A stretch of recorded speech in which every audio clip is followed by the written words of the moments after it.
I'm Billy Ray Huzzy, and potter from North Carolina with Southern Folk Pottery Collectors Society.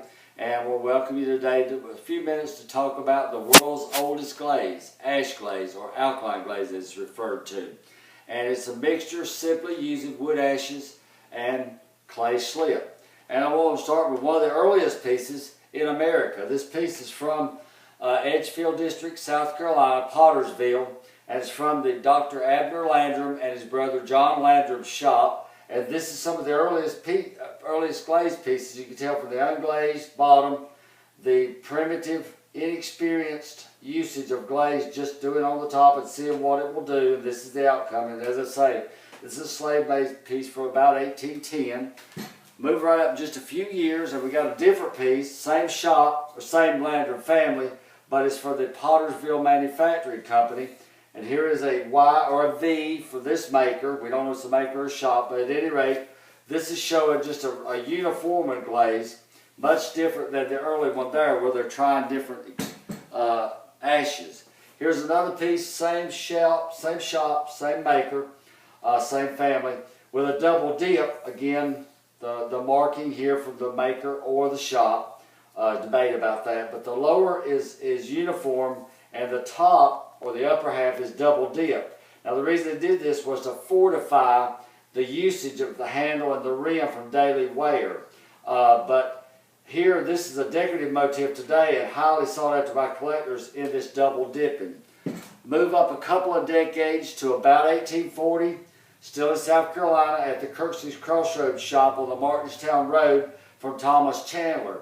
And this is just a premium, outstanding piece from his recipe of just simply wood ash and clay slip. Very, very nice piece there. Moving up into North Carolina, one of the premier makers, a German potter by the name of Daniel Siegel, DS. And this is his rendition of his glaze recipe, which is much richer and darker olive with drippings. And of course, this is dictated primarily from the wood ash use, sometimes the clay as well, so it changes. Move up to the next century to about 1930 in northwest corner of Georgia from Cheever Matters. And Cheever referred to this glaze as his Shanghai glaze. And this is just a premium example, and it's wood ashes and clay as well, but he used crushed glass, and this gave it a high gloss, but also created some fusion to the bottom of the keel floor around the edge of the base as well, because it's very fluid. But that's just a gorgeous, gorgeous piece of Cheever's. Moving up to North Carolina, I'm going to show you something here. As you see these pieces of salt glaze in the case here, this is from the firebox of the keel with fly ash going through the keel on its way to the chimney and up.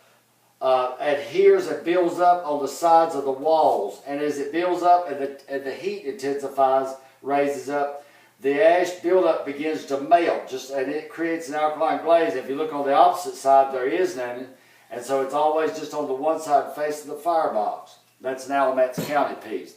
Here we're going to finish up with a piece of mine to show you a contemporary piece. This is from the 1980s, and this is just simply wood ashes and clay, and that's my rendition of traditional glazing, and it matches the Thomas Chandler almost identical. And I thank you for your time viewing today, and I'll leave you with an old adage from D.H. Gordy, who said, "The whole world's an ash."